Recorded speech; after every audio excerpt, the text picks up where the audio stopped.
Pronto, estamos gravando, voltamos a gravar. Né? Então, já que estamos gravando e algumas coisas podem ficar de registro aí, né? Eu incluí lá no Google Classroom um material que eu levantei ontem à noite, né? Essas coisas malucas que acontecem, né? De repente dá um estalo e você resolve passar a sua madrugada fazendo levantamentos. É isso, né? A gente tem essas loucuras. Deixa eu mostrar para vocês. Né? Eu montei aí um levantamento que eu compartilhei aí com vocês no Classroom. Está lá no nosso material do Classroom. Deixa ele só subir aqui para vocês poderem ver. Tá aqui, né? Ó, história da produção editorial digital. Eu encontrei alguns materiais bem interessantes, assim, como documento histórico, tá? A título de documento histórico. Eles não são nada interessantes como algo para se assistir, para aprender nada. Mas eles funcionam muito bem como documentos históricos, ou seja, como evidências de coisas, como as coisas eram feitas. Tá? Então, para quem... Eu estava... Não sei se vocês assistiram, né? Mas houve uma apresentação essa terça-feira pelo LPG, né, pelo nosso laboratório de práticas gráficas, do trabalho do professor Guilherme Cunha Lima e da professora Neide Câmara, né, falando um pouco de como as coisas eram feitas na década de 70, principalmente, né, lá nos primórdios, né, jurássicos. E eu recentemente fui convidado, inclusive, a falar lá em Natal, pela UFRN, sobre como as coisas eram feitas na década de 80. A mesma questão, só que 10 anos depois, né? E então eu estava levantando os materiais, né? E ainda eu estava de fazer essa organização desse material para vocês, deixar isso acessível para todos vocês, né? Então, na verdade, isso daqui, gente, não é, de novo, como eu falei, não é um conteúdo nada interessante, tá? São conteúdos, esses vídeos que estão aqui, eles são, na verdade, muito chatos. Mas eles mostram para a gente, eles apresentam para a gente como uma memória, né, como um registro, né, de como funcionava a produção editorial na década de 80. Né? Os vídeos mais antigos aqui são de 86, né, tem alguns um pouco mais recentes, até a década de 90. Assim. Mas, por exemplo, esse vídeo que está aqui, né, é de um dos primeiros softwares de editoração gráfica, né, que eles chamavam de desktop publishing, né, de 1986, do Ventura Publisher.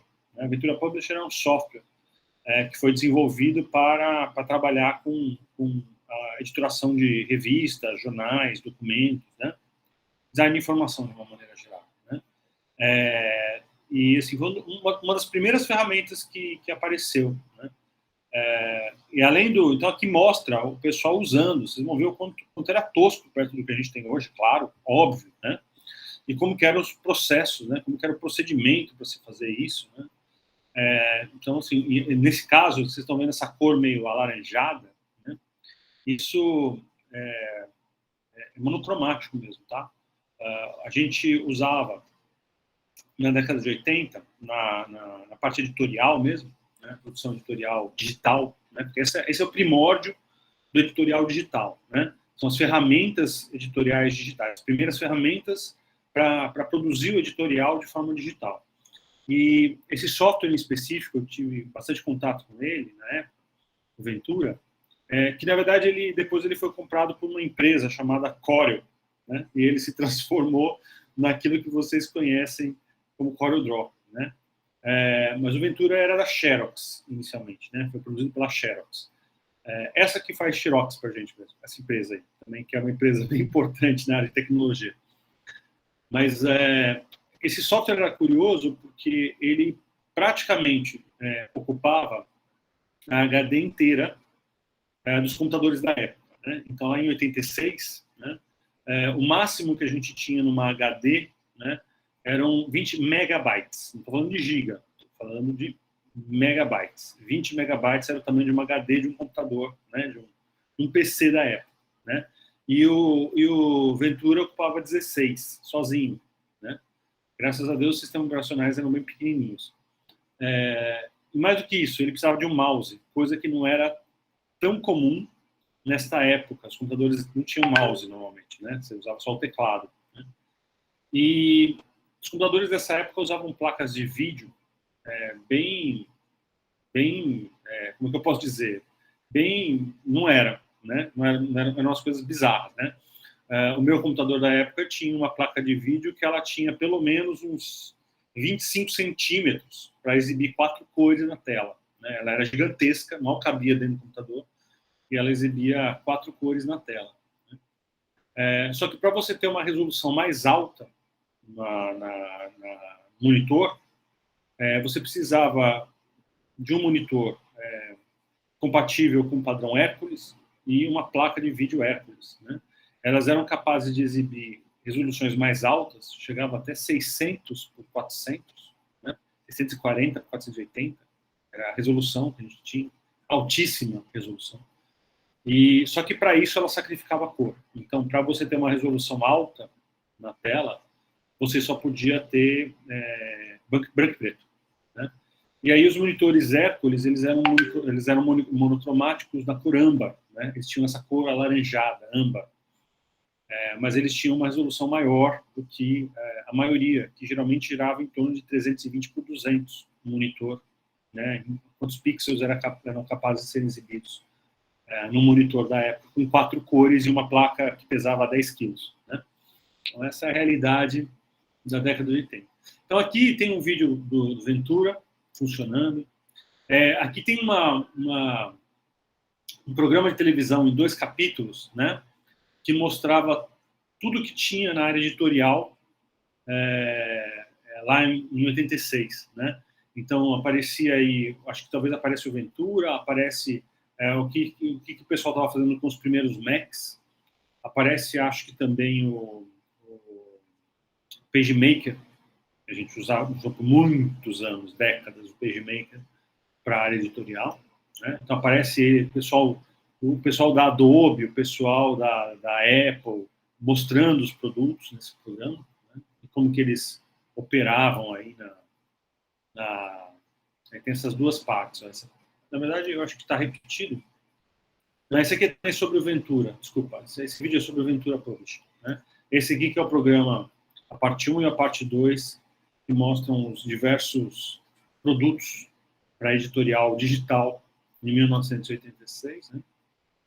Esse outro vídeo é um computólogo explicando a importância da impressora laser, né? Por que os Macs foram fundamentais na área editorial, né, na década de 80. Não foi por causa do computador em si, né? Foi por causa de 2 questões. Foi por causa da impressora laser, né, que conseguia tirar uma prova monocromática, né, do documento com uma fidelidade, né, gráfica. E porque a gente tinha um padrão chamado PostScript, uma linguagem chamada PostScript, criada pela Adobe, que permitia que a gente guardasse os documentos de impressão, enfim, pudesse levar os documentos de impressão para serem impressos, enfim, isso também foi bem importante. E aí, outros softwares, outras ferramentas um pouquinho mais recentes, né? Não muito mais, né? O Micrographics Designer, na década de 1990, o PageMaker em 93, depois tem o Freehand em 95, se não me falha a memória, né? Então a gente tem, e aí entrando um pouquinho já em DataVis, né? Nós temos aqui o Lotus 123 em 83, esse de 83, como que se faziam gráficos em 83, e o Harvard Graphics, né, que era da década de 90. Então, tem algumas, são ferramentas, são as ferramentas antigas, para que vocês conheçam aí. É mais por curiosidade, nenhum de vocês vai usar nada disso, tá? Mas é muito para que vocês tenham acesso a entender como é que esses que o editorial era feito na década de 80. Os primeiros editoriais digitais eram produzidos, né? Não digitais no sentido do consumo digital. Eles eram feitos para consumo impresso mesmo, né? Exceto aqui o Harvard Graphics e o Lotus 123, que de fato a gente tinha um consumo no computador, né? Você usava no computador mesmo, né? Era para ver no computador. Inclusive o Lotus 123 tinha um modo lá de apresentação. Você podia apresentar como slides os gráficos, né? no próprio Lotus. Exceto esses dois, todos os outros, na verdade, são ferramentas de produção editorial, são as primeiras ferramentas digitais de produção digital impressa. Desculpa, de produção editorial impressa. É para o impresso, né? Mas já produzindo de forma digital, né? Porque antes disso, como a gente viu bem lá na apresentação de Guilherme Cunha e de Neide, a gente fazia na mão, né? Com letra 7, com mesa de luz, com desenho, né? Guilherme Lima frisou lá o uso dos compassos da Kern, né? Eu tinha um estojo, exatamente o estojo que ele mostrou lá de compassos da Kern, coleção de compassos, eu tinha aquele estojo. Né? Você tinha que usar ferramentas mesmo manuais, né? Pra mesa de luz, mesa com régua paralela, tinha uma mesa com régua paralela também. Então, assim, são as ferramentas que a gente tinha para construir isso manualmente mesmo, tá? Não tinha nada muito mais do que isso, era no braço. Então, isso aqui é mais por uma questão de curiosidade, para que vocês tenham acesso a essas experiências, né? Entender como as coisas são diferentes, né? Que são hoje. Tá. Dito isso, então, a gente vai já entrar aqui no conteúdo da nossa aula de hoje, que é um pouquinho sobre o que a gente chama de data literacy, ou seja,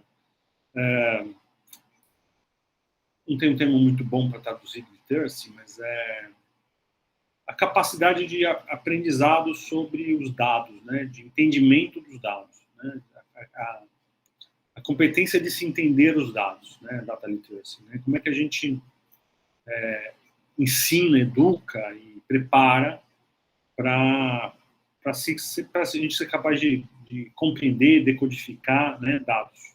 Muito bem.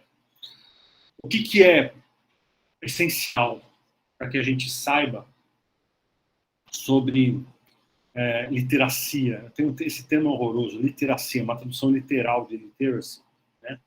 A literacia de dados. Né? Eu acho que quem já fez minha disciplina de design generativo já se acostumou com isso, já viu isso, já se acostumou com isso.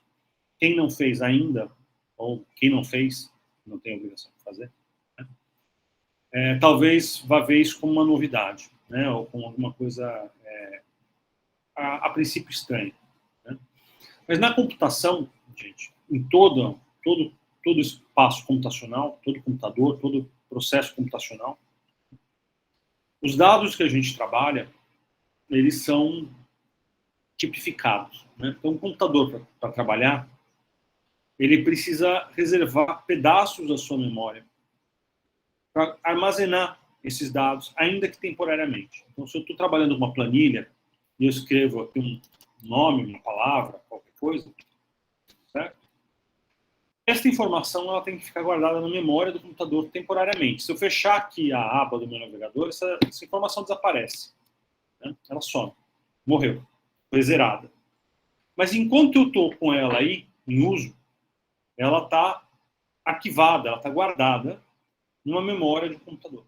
Tá? E a memória de um computador, apesar de ter bastante memória, ela não é infinita. Ela tem limitações. Então, processos computacionais, eles precisam lidar com essas limitações o tempo inteiro. O que isso significa? Significa que a computação ela precisa ser econômica na reserva desses espaços da memória. Do contrário, o seu computador não vai conseguir fazer nada. Né? Ao contrário, você pode ter o melhor computador do mundo, o mais caro do planeta, e ele vai ser lento, muito lento. Por quê? O que torna um computador lento? É quando aquilo que a gente está guardando na memória é muito maior do que a memória em si. E aí, o que torna o computador lento? O computador ele precisa ficar fazendo processos, que a gente chama de swap, entre a memória, né, que é rápida, a memória RAM, que é rápida, e a memória em disco, que é lenta. Então ele precisa pegar um bloco de memória RAM física, rápida, jogar isso para o disco, para HD do computador, pegar outra parcela e colocar no lugar, e ficar fazendo isso o tempo inteiro. Ele precisa ficar trocando essas coisas de lugar para que ele possa ter acesso a mais informação do que cabe na memória. Então esse swap, essas trocas que ele fica fazendo o tempo inteiro, tornam o computador extremamente lento, né? Ou seja, quando você guarda mais coisa na memória do computador do que ele tem de fato de memória, isso é possível, mas é isso que faz o computador começar a ficar lento. E mais do que isso, quando o computador tem que processar os dados que estão na memória, mas esses dados são muito grandes, isso também traz um peso, quer dizer, fica tudo lento, porque na verdade ele tem que ler muita coisa, ele tem que procurar muita coisa, atravessar todas as memórias do computador para encontrar as coisas para você. Então esses processos para a computação são muito penosos. Como é que a computação resolve isso? Como é que a gente faz para que os nossos softwares, as nossas ferramentas sejam rápidas, né, e confiáveis? Então aí vem um truque da computação. É o fato de que a gente reserva na memória do computador apenas o necessário, nada mais do que o necessário, né? Então tudo é feito contado, né? Não é uma gota de café a mais na xícara. É exatamente a medida certa. Tudo na computação é assim, né? A gente tem que ter precisão e a gente tem que saber exatamente o que é aquilo que está sendo guardado, armazenado, para reservar o espaço certo de memória para aquela informação. Então, programação, planilhas, bancos de dados, o que quer que seja que você vai trabalhar na computação, você tem que dimensionar os seus dados. Você tem que dimensionar e declarar que tipo de dado a gente está usando, né? Do contrário, vai ser possível. Quer dizer, a gente está condenando o computador extremamente rápido a trabalhar de maneira extremamente onerosa. Quando a gente não dimensiona e classifica os dados que a gente está trabalhando, né, o computador vai trabalhar tudo como se fossem grandes textos, páginas e páginas de texto. E aí vai ficar tudo muito lento. Obviamente vai ficar tudo muito lento.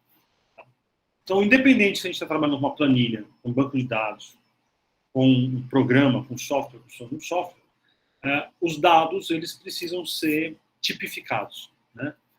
Quem está fazendo aula comigo de design generativo nesse semestre, e a gente está trabalhando com uma linguagem chamada JavaScript, vai me falar o seguinte: professor, você falou na nossa disciplina de design generativo que o JavaScript é uma linguagem de programação não tipada, ou seja, não tem tipo, os dados não têm tipo. Vejam, o JavaScript, ele, na verdade, ele tem dados, ele tem tipos, ele só não joga isso para o programador. Então, o programador não precisa se preocupar com isso, né? Mas ele tem tipos implícitos, ele trata os dados como dados de um tipo específico, né? Até porque, na hora que ele vai colocar as coisas na memória, ele tem que qualificar isso. Agora, como ele tem uma certa flexibilidade nesse sentido, né, ele naturalmente vai ficar mais lento do que ele poderia ser. Se ele fosse uma linguagem, se o JavaScript fosse uma linguagem tipada, definidamente tipada, né, sem nenhuma flexibilidade, provavelmente seria uma linguagem mais rápida do que ela atualmente é. Mas ele faz quem faz a tipagem dos dados é o interpretador do JavaScript, não é o programador que vai lá e fala, isso aqui é um dado numérico. Você não precisa fazer isso, né? Mas, de alguma maneira, a computação que está ali por trás vai ter que fazer. Então, a gente tem algumas linguagens de programação que não tipificam os dados, né? Mas isso não significa que os dados em si não são tipados. Significa que o programador não precisa fazer isso, tá? Mas, por trás dos planos, por trás da cortina, né, ali, a máquina computacional que está operando para interpretar aquele programa, aquela coisa toda, isso está acontecendo, né? Ele está tendo que fazer. Então, vamos lá, voltando aqui na planilha. O Excel e o Google Sheets também tipificam dados, tá? Isso é uma questão bem às vezes bem difícil para quem está começando a usar essas planilhas, porque justamente, né, às vezes eles tipificam errado. Tá? Então, essa questão da tipificação de dados pode dar muita dor de cabeça, a verdade é essa, na planilha, né? Porque a gente não tem o hábito de tipificar, né, aqui na planilha. Obviamente que esse dado que a gente colocou aqui é uma palavra, né? Palavras na computação, elas têm um termo para descrever que tipo de dados que elas são. Elas são dados do tipo string. Esse é o tipo de dados. Deixa eu ampliar aqui para ficar mais legível para vocês. Fica melhor. Opa, passei. Melhor. Então, esse é o tipo de dados, né? É o tipo de dado que como a gente se refere a ele, né? Textos, ou seja, sequências de caracteres, né? Letras, elas são tratadas na computação como tipos de dados string. Né? Quando a gente só tem uma letra, A ou X, né? A gente geralmente se refere a isso como um caractere.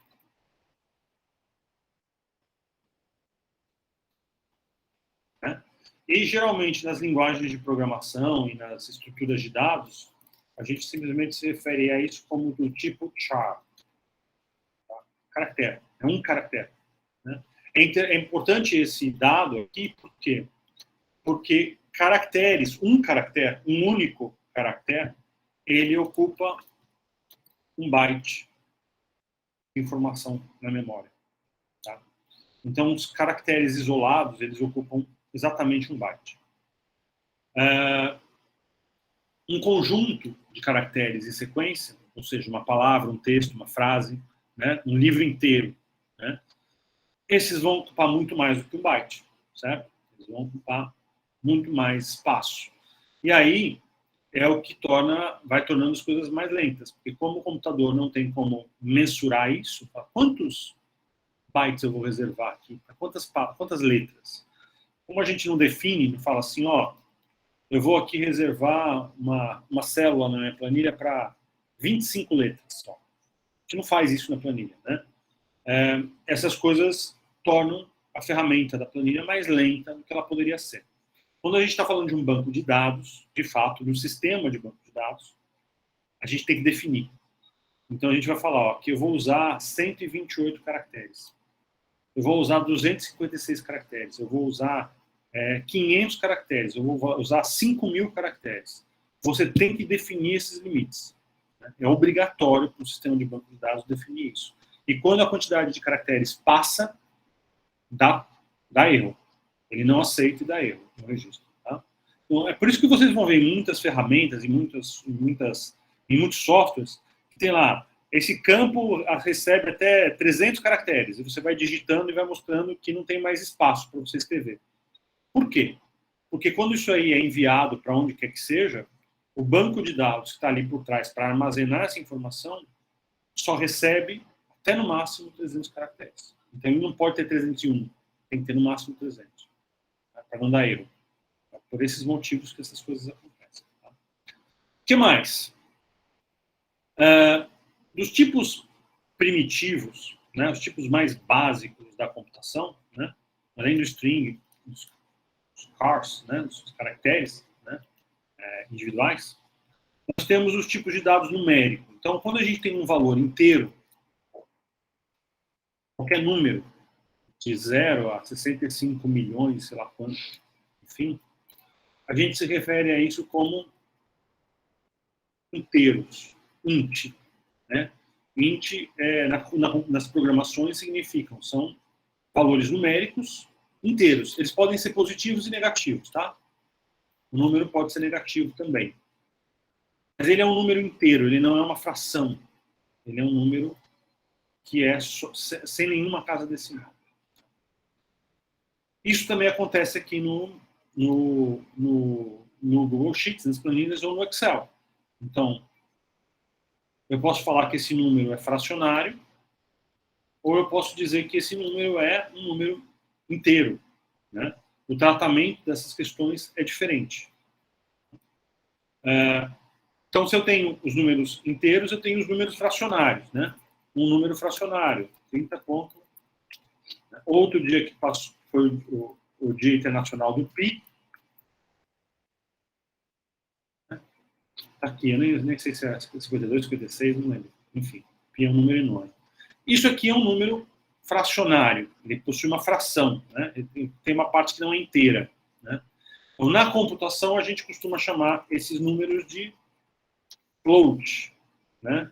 Números, dados numéricos com ponto flutuante, float. Existem outras possibilidades, além do float, também temos, às vezes, o double. Double é um tipo de dado que é precisão em dobro, né? Então, quando a gente tem um número muito fracionário, tá vendo? Ó, a planilha já confundiu a informação. Eu coloquei um número fracionário aqui e ele está considerando que é uma data. Tá vendo? Isso é um erro, né? Isso é uma falha de interpretação da planilha, que faz isso sozinha, né? De que tipo de dado eu estou trabalhando? Eu não estou trabalhando com datas, eu estou trabalhando com números fracionários, né? E a planilha interpretou errado a informação. Então, vamos lá. Não é o número 3 ponto alguma coisa, é porque a planilha, né, vai usar, aqui está em português, ela vai usar a vírgula, né? Se eu usar a vírgula, por estar em português, ele vai entender que eu estou usando um número fracionário, né? Mas se eu, por exemplo, tivesse colocado 3 pontos, blá, blá, blá, o que quer que seja aqui, sem 2 pontos, pelo amor de Deus. Estou usando aqui a numeração, né, padrão norte-americano, né? Mas eu virar para ela e falar, ó, é um número. Tá? Aí você entende aonde está o problema. Né? Não é uma data, é um número. Então, tá, a minha notação, minha referência, minha representação do número está errada. Porque em português ele está considerando a fração como vírgula. Então, enquanto eu não representar isso da maneira certa, ele vai entender errado. Então, vamos lá, para que a gente veja. O número aqui, ó, tem um monte de casa decimal. Mas ele está sendo representado apenas com 2 casas decimais na planilha. No que diz respeito à computação, o número é esse aqui, ó. Certo? Isso aqui que vocês veem aqui é apenas a representação desse número. Tá? Isso a gente pode regular, inclusive, ó. Vocês podem aumentar aqui o número de casas decimais que vocês querem, ou outros registros a gente já vê. Né? Mas falando aqui de float double, né, isso existe, né? Algumas linguagens de programação, quando a gente está realmente falando de programação, trabalham com números, com muitas casas decimais, e que a gente tem uma precisão dupla, ou seja, ele é ainda mais preciso. É um número fracionário com frações tão mínimas que ele precisa do dobro de precisão. Tá? Ele vai ocupar muito mais espaço na memória do que um número do tipo float, que por si só já ocupa muito mais espaço na memória do que um tipo int. Então, o tratamento dessas questões, elas são sempre importantes para a computação. Para a computação. Geralmente não são importantes para nós. Mas quando a gente está trabalhando com dados, a gente precisa entender a matéria-prima, que é a computação. A gente tem que entender como que a gente vai trabalhar com essas questões. Tá? Outro tipo de dado primitivo, né, na computação são valores que a gente chama que fazem parte da matemática booleana, né? São os números, ou também cálculo binário, que é quando a gente está falando de 0 ou 1. Então, os valores booleanos, tipos de dados booleanos, né, são tipos de dados que são apenas negativo e positivo. É só isso. Ou é 0 ou é 1. Né? São oposições binárias. Né? Não tem nada no meio. É 0 ou 1. Tem outra opção. Isso geralmente é representado na programação com true, né, verdadeiro, ou false, falso. Como vocês podem ver aqui na planilha, isso é considerado na planilha como um dado. Né? Quando eu escrevo a palavra true, ele entende que eu estou trabalhando com dados booleanos. Né? Então, ele entende isso como uma condição de verdadeiro.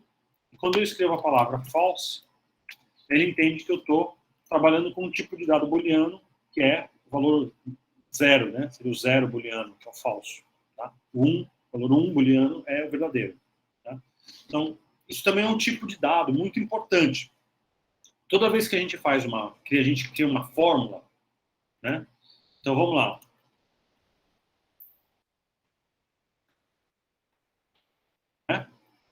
Eu quero criar aqui uma fórmula. E eu vou usar uma fórmula condicional, o tal do if.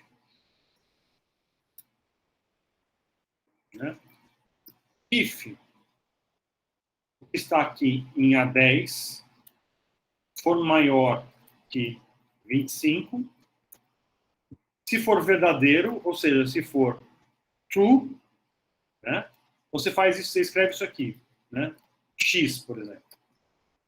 Se for falso, você escreve y. Isso aqui é uma fórmula, né? Eu vou arrastar aqui ela para os demais. Olha aí. Então, a fórmula, né? Fórmula condicional if, que em português é se, né? Se o valor de A10 for maior que 25, primeira opção, quando é verdadeiro, quando isso daqui é verdadeiro, então você escreva isso daqui, x, e a segunda opção é quando é falso, você escreve isso aqui, y. Né? Podia ser qualquer coisa, podia ser até outra fórmula, tá?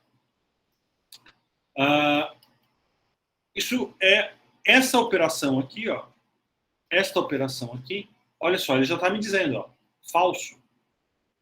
Essa operação resulta num dado do tipo booleano, verdadeiro ou falso. Isso é um cálculo. Então, essa é uma questão de cálculo. Inclusive, eu poderia colocar aqui, ó, igual a isso, maior que 25. Ele vai me dar falso. É uma operação. Operação com um dado do tipo booleano, 0, 1. Né? Então, essa parte, isso aqui que a gente chama de condicional, operação condicional, cálculo, né, lógica condicional, que é fundamental, estaca zero para todo tipo de computação. Tá? É o mínimo que você tem que usar na computação. São essas comparações. Ou seja, a lógica booleana, né, os dados do tipo booleano, são essenciais em tudo que a gente faz em termos de computação.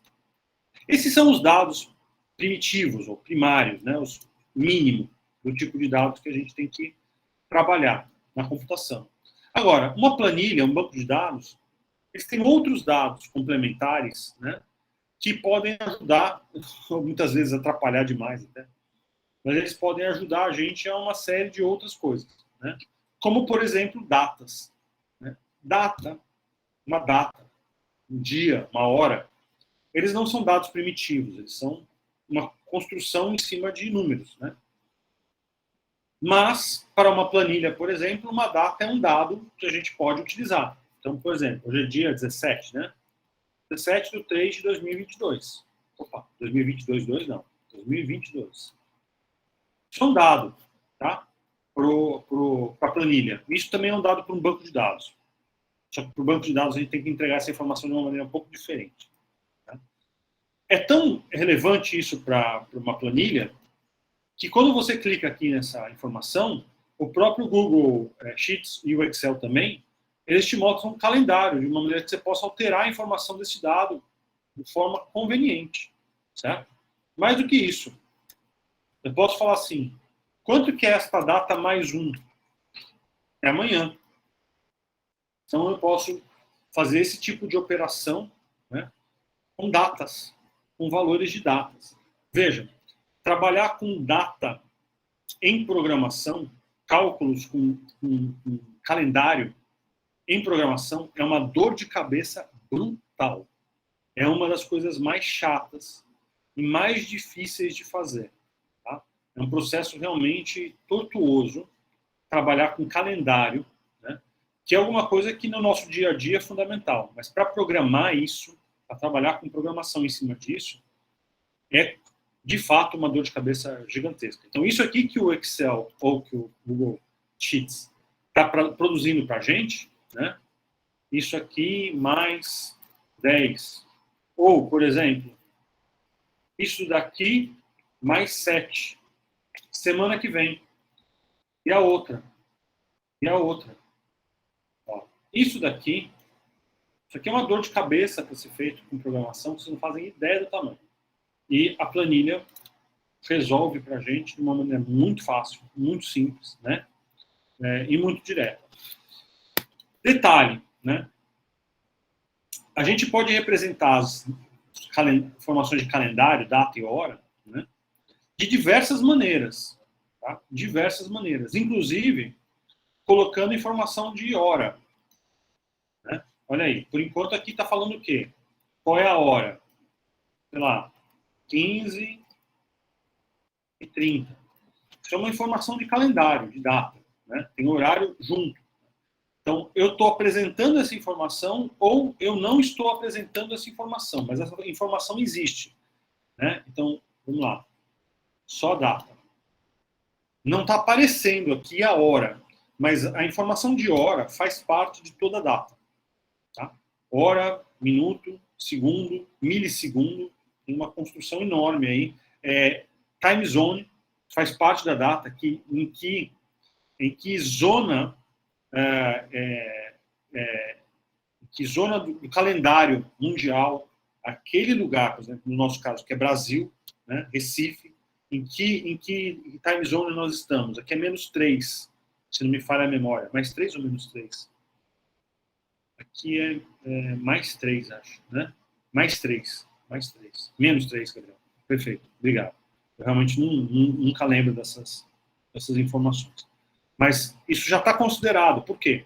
Porque aquilo que você está colocando numa planilha, que está sendo consultada aqui no Brasil, quando a gente está falando de hora, vai ser diferente quando alguém na China dá uma olhada nisso. Né? Então, as informações têm que bater. Né? Tem que ser o mesmo horário. Mas o mesmo horário no Brasil, né, o mesmo instante no Brasil e na China, são horários diferentes. Né? Então, essas coisas, as planilhas, já resolvem para a gente. Né? Incrível. Isso dá uma dor de cabeça. Vocês não fazem ideia do tamanho, tá? Para a gente resolver. É muito trabalhoso e muito problemático mesmo. Então, aproveitando que eu mostrei que há diversas maneiras da gente visualizar datas, né, números, né, tudo que a gente tem aqui. Né? Aliás, minha tela nem está cabendo no... Deixa eu aumentar aqui, porque o meu menu não está conseguindo aparecer, gente. A gente pode, então, configurar... continua não aparecendo, que desgraça, peraí. A gente pode, ainda assim tá... Eu vou ter que diminuir um pouco a tela, tá? Senão eu não consigo acessar a opção do menu.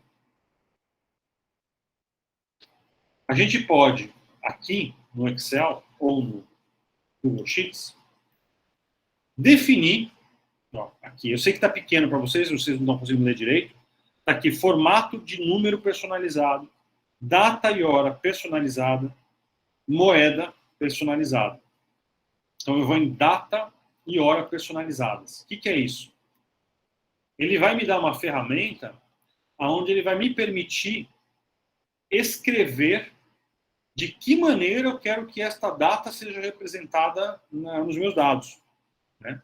Para ele, para a planilha, a informação já está lá, toda ela.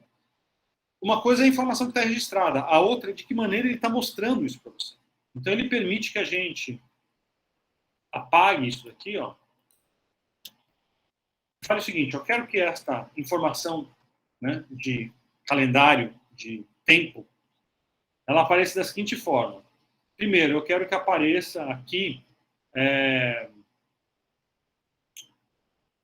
dia, mês... como é que ele faz aqui? Deixa eu ver. Dia, ó, por exemplo, terça. Tem vários tipos de dia. É isso. Você coloca o dia e ele vai te permitir escolher o formato. Ó. Então eu vou lá. Dia. Como que você quer que o dia apareça? Você quer que apareça terça-feira, ter, abreviado, só o dia com 0 na frente, se for o caso, sem o 0 na frente. Eu quero que primeiro apareça terça-feira, vírgula, dia com 0 na frente, espaço, T, espaço. Aí eu quero mês. Como que você quer o mês?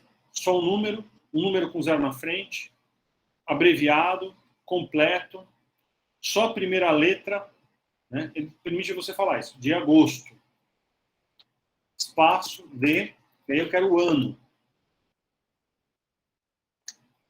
Só os 2 últimos números, o ano completo, as horas. Ó. 2 pontos, minutos.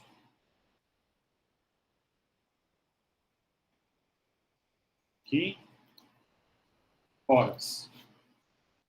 Clicar. Olha o que vai acontecer. Então ele vai começar a me representar esta data desta forma, tá? Com toda a informação que eu configurei. A mesma coisa vale, gente, para moeda. Então, se eu falar o seguinte, ó, R$10, tá?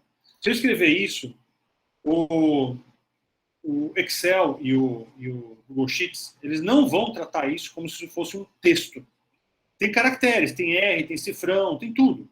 Então, isso aqui deve ser um texto, né? Deve ser uma palavra. Ele não vai entender isso como uma palavra, ele vai entender isso como um valor numérico, né? Se eu colocar aqui, ó, que é igual a isso daqui mais 20, né? Na verdade, ele não entendeu como moeda. Ó, eu errei. Vamos lá, moeda. Cadê moeda?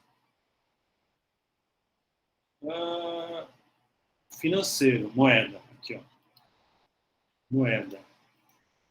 E esse aqui também tinha que ser moeda. O que ele está me pedindo que eu estou fazendo errado? Deixa eu ver aqui. 1000, devia ser isso. Será que tem... tem um espaço, eu acho. Um espaço. Pode ser. Deixa eu ver então, peraí. Vou colocar aqui só 10. Eu tenho que digitar 10. Desculpa, ó. O valor é 10. Tá? Ou 10,50. Né? O valor numérico, que a gente coloca o valor numérico, não o R, né? Tá. Coisas do Google Sheets. Então aqui, ó, se eu somar isso daqui, mais 20, ele vai entender que é uma moeda. Tá? Que eu estou falando de cifras, não estou falando de textos. Curiosamente, aqui no Google Sheets, você coloca o número, não escreve o R. Tudo bem. É o jeito dele receber a informação. E, da mesma maneira, isso pode ser configurado, né? Formato de moeda personalizada. Então, você pode colocar o que você preferir, como você preferir. Né? Os bancos trabalham com essa formatação aqui, né? Enfim. Então, você pode colocar outras moedas, por exemplo. Não precisa ser real, pode ser qualquer outra coisa aqui. Né? Preferência euro. Né? Espero que todo mundo aqui comece a ganhar em euro e só pense em euro. Tá? Brincadeira. Mas são dados, né, que não são dados originais da computação. Tá? Então, data, moeda, não são dados nativos, né? São dados primitivos, mas são informações que a gente pode precisar. Né? E mesmo os números, tá, gente? Mesmo os dados numéricos, fracionais, né? A gente pode ter diversos tipos de notação, por exemplo. Ó, isso daqui, ó. Isso aqui é uma notação, deixa eu aumentar aqui para vocês enxergarem. Isso aqui é uma notação científica, astronômica, às vezes, né? Quando a gente usa esse E, né, mais 0,3, né? Isso aqui é uma notação de números muito grandes, né? Então, são quantos milhares, né? Na verdade, o E é o 10 elevado a, né? Então, é 10 elevado a 0,3. Então, isso aqui é multiplicado, é 1,23 vezes 10 elevado a 3. É isso. 10 elevado a 3 é 1000. Então, essas notações assim, científicas, ó, 1, 2, 3, 4 e 5 nonos, por exemplo. Né? Então, para construção isso é importante, para especificação de engenharia, né? Tamanho de bitola de fio, por exemplo. Então, essas informações elas podem ser extremamente importantes aí para a gente, né? E a maneira com que elas estão representadas pode ser relevante. Então, uma planilha vai permitir que a gente formate isso, que a gente trabalhe com isso da maneira certa. Coisas que a gente, às vezes, na programação especificamente, não vai conseguir. Tem que fazer um monte de processos para que isso possa ser resolvido, né? E não vai ser um processo simples, tá? Então, basicamente, mas o que é importante da gente entender hoje, nesse momento? O importante da gente entender hoje é que isso não é perfumaria, né? Os tipos de dados, eles nos permitem trabalhar em cima de uma série de coisas, seja filtrar a informação, né? Seja processar a informação, seja fazer algum tipo de cálculo, né, com essa informação ou não. Se eu tentar somar aqui, por exemplo, a palavra Guilherme com mais 10, valor 10, aqui vai dar erro, mas em algumas situações, por exemplo, na programação em JavaScript, falando de JavaScript, né, isso vai dar Guilherme 10, escrito tudo junto. Ele vai tratar o 10 também como um valor, de texto, né? Ou melhor, se eu colocar aqui, ó, 10 e falar esse daqui mais esse daqui, pode ser que ele me dê uma outra coisa aqui. Né? Aqui no caso do Google Sheets, a soma, na verdade, com textos a gente usa concatenação, né?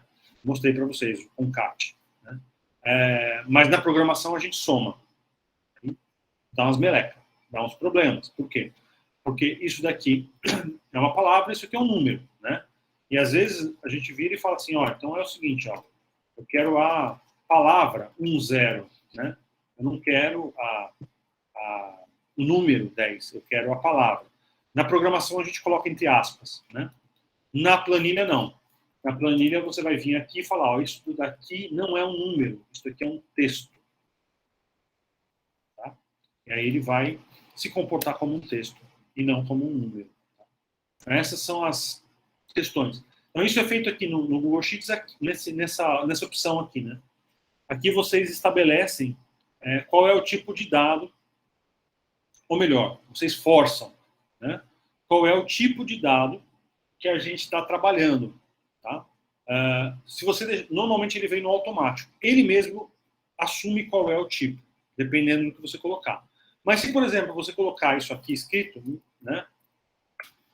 1543, ele vai assumir que isso é um número. Às vezes você não quer que isso seja um número, isso não é um número, isso é uma palavra, né? Então você força o texto. Ou você vai falar, isso é um ano. Então você força aqui. Ah, mas não era isso. Era só o ano de 1594. Então você vai vir aqui, vai falar assim, ó, minha data personalizada aqui, ó, é só o ano. E o ano é o ano de 1500. Então você vai colocar aqui, ó, 01/01 1596. Isso vai mostrar o ano de 1596, mas a data ela vai estar completa. Inclusive tem hora, né? Hora e tudo mais. Tá? Então, porque é um tipo de dado. Não é só alguma coisa que está escrita. É um tipo de dado, é uma data. A gente tem que informar para ele com uma certa precisão. Tudo bem, está claro até aqui, deu para entender essas relações, né? Como que isso impacta de uma certa maneira na nossa vida quando a gente está lidando com dados, né? Quando a gente está começando a trabalhar de fato com dados. Ficou claro para vocês? Não? Sim? Não? Ninguém tem dúvida. Então tá bom. Vou mostrar para vocês uma coisa, né? Como isso de fato impacta. Né? Vou mostrar para vocês, isso vocês não precisam aprender, pelo amor de Deus, tá? Não se preocupem com isso. Mas vou mostrar para vocês um sistema de banco de dados. Porque isso é determinante num sistema de banco de dados. Deixa eu compartilhar aqui uma janela com vocês. Então vamos lá. Primeira coisa, né? Vamos exatar. Não é que isso aqui é a título de curiosidade, porque isso não é a título de curiosidade. Né? A gente tem que entender que quando a gente está falando de coisas digitais, a gente pode estar trabalhando em cima de uma planilha. E a gente pode até registrar as nossas informações numa planilha. Mas normalmente, dados vão estar guardados num sistema de banco de dados. É lá que eles ficam, né? Era uma ferramenta, realmente, né? Não é das mais simples, né? Mas é uma ferramenta para guardar, correlacionar dados. Ela opera, né, de uma maneira muito mais rápida, né? Uma das grandes diferenças de um sistema de banco de dados e uma planilha é, no mínimo, a quantidade de dados que a gente pode armazenar. Então, numa planilha, a gente tem um limite muito grande para a gente pensar em termos de registros, mas é pequeno em termos de computação, né? Então, sei lá, se eu colocar aqui 1 milhão de registros, talvez o Google Sheets aguente, né? 1 milhão de linhas, né? E você fala, pô, 1 milhão de linhas, 1 milhão de registros, pelo amor de Deus, isso é muita coisa. Bom, é muita coisa para a gente, mas não é muita coisa para a computação, certo? Então, assim, imaginem a quantidade de transações financeiras que um banco faz no mundo inteiro por dia, de todos os seus clientes, de todos os lugares, de todas as naturezas, gente que saca, gente que deposita, gente que transfere. Imagina quantas coisas, quantas pessoas, né, movimentam as suas contas bancárias todo dia e quantas vezes isso acontece. Aí você vai descobrir que 1 milhão de registros pode ser muito pouco, né? Porque isso talvez aconteça em algumas horas, né? 1 milhão de transações por hora em um banco grande, por exemplo. Talvez até mais do que isso. E aí, obviamente, que uma planilha não tem como dar conta do recado. Então, os dados, não dá para a gente tem um limite na planilha, né? A planilha ela pode ser muito útil para a gente quando a gente está fazendo registros manuais, né? Manualmente fazendo certas coisas, né? Mas quando a gente está fazendo isso de uma maneira com dados mesmo processados, aí a gente precisa de uma coisa um pouco maior, um pouco mais poderosa, né? Para trabalhar. E aí a gente entra no sistema de banco de dados. Bom, existem alguns vídeos no nosso material mostrando esse sistema de banco de dados. Antes de eu mostrar aqui, eu vou fazer isso. Eu vou mostrar para vocês os vídeos. Vamos lá. Deixa eu compartilhar aqui a outra tela. Vou pegar aqui o nosso material rapidinho. Me dê um minutinho só, por favor.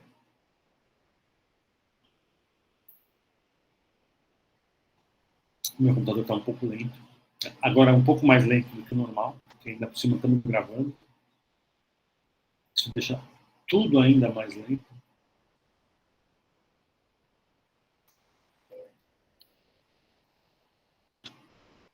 .50 janelas abertas. Deixa eu compartilhar. Janela. Aqui. Então, no nosso material já vai aparecer para vocês. Nosso material de aula, né, existem alguns vídeos, tá? Eu vou só falar sobre eles, eu não vou mostrar eles aqui. Né? Mas existem alguns vídeos mostrando esses sistemas de banco de dados, essas coisas, e as suas próprias origens, tá?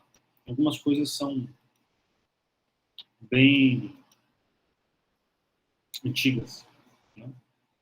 Isso que a gente chama de sistema de banco de dados, ou, na verdade, dados relacionais, é uma coisa que surgiu no final da década de 70. Lá no finalzinho da década de 70, começaram a aparecer os primeiros sistemas de bancos de dados relacionais, que são locais onde a gente armazena os dados. O banco de dados nada mais é do que um lugar onde você armazena dados. Né? Isso sempre existiu na computação. As HDs que vocês têm nos computadores são lugares onde a gente armazena dados. Né? Mas eles não são um sistema de dados relacionais. Eles são um sistema de dados, mas eles não são um sistema de dados relacionais, onde você correlaciona as coisas. Tá? Esses sistemas correlacionáveis, eles surgem no final da década de 70. Tá? Então, vamos lá. Aqui, e eu não vou entrar nesse vídeo, não vou mostrar esse vídeo, isso é mais... Esse sim, eu diria que é mais a título de curiosidade mesmo. Né? Vocês têm um vídeo do falecido professor Pierluigi Piazzi, foi meu professor, gostava muito dele, figuraça. Ele era almirante da Star Trek Brasil. Uma figura. É um vídeo dele mostrando uma das primeiras ferramentas de sistema de banco de dados, né, relacionais, que era o DBase. Né? Esse aí era o DBase 2, nem foi o mais usado foi o DBase 3 Plus. Mas ele vai mostrar o DBase funcionando numa plataforma de computação chamada MSX, que eram os computadores mais domésticos da década de 80. Tá? Eram computadores que a gente tinha em casa. Né? Não eram mainframes, não eram nada de grande porte. Era um computador doméstico, né? Pessoal. E baratos, razoavelmente baratos. Era um projeto de computação muito interessante, o MSX, apesar de que o poder de computação desses equipamentos era realmente muito reduzido. Né? Mas aí ele mostra. Por quê? Porque esses computadores domésticos, esses computadores pessoais da década de 80, eles eram equipamentos que não tinham muita utilidade. Eles eram usados por crianças para jogar, como videogame. Né? Eles não tinham uma utilidade profissional realmente, né, real. Né? Mas havia uma tentativa de mostrar, né, e as fabricantes, no caso do Brasil, a Gradiente, né, a Gradiente e a Sharp, havia uma intenção deles mostrarem que esses equipamentos eles não eram só brinquedos, eles não eram só videogames para as crianças. Né? Eles poderiam servir muito bem para que as pessoas pudessem ter uso profissional, corporativo, né? Empresarial. Né? Então aí você tem um vídeo aí, provavelmente realizado pela Gradiente mesmo na época, com o Pierre mostrando como é que se trabalhava com um banco de dados num computador desses, no MSX, na década de 80, lá em 85, 86, alguma coisa assim. Né?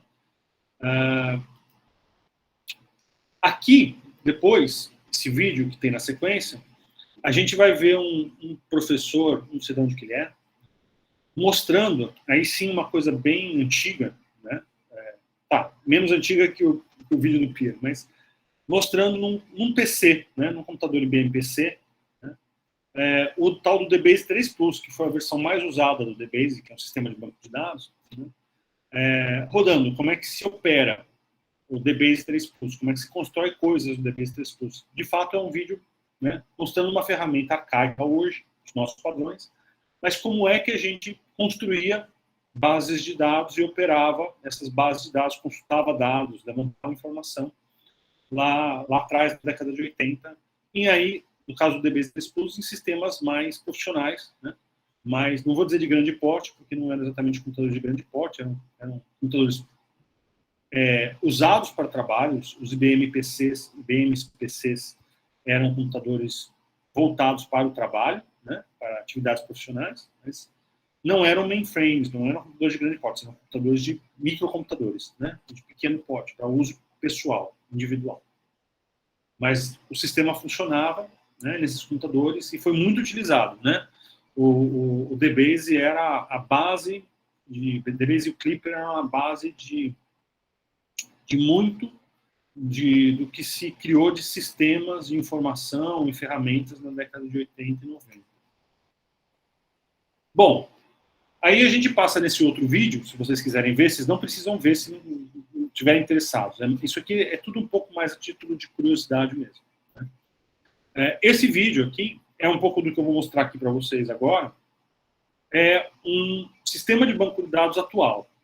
Tá? Então, isso daí é um MySQL, né? É um sistema de banco de dados que a gente usa hoje, né?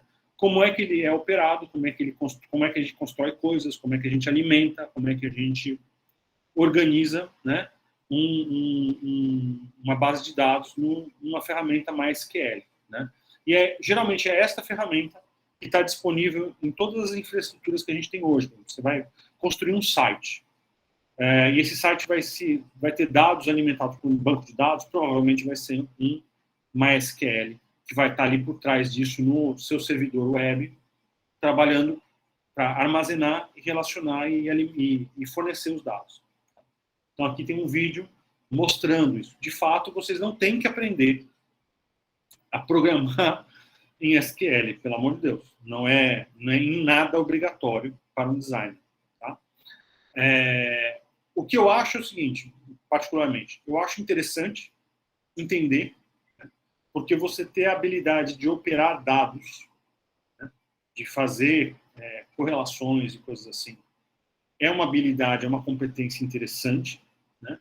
Eu sei que para um designer foge profundamente da formação que a gente tem, né?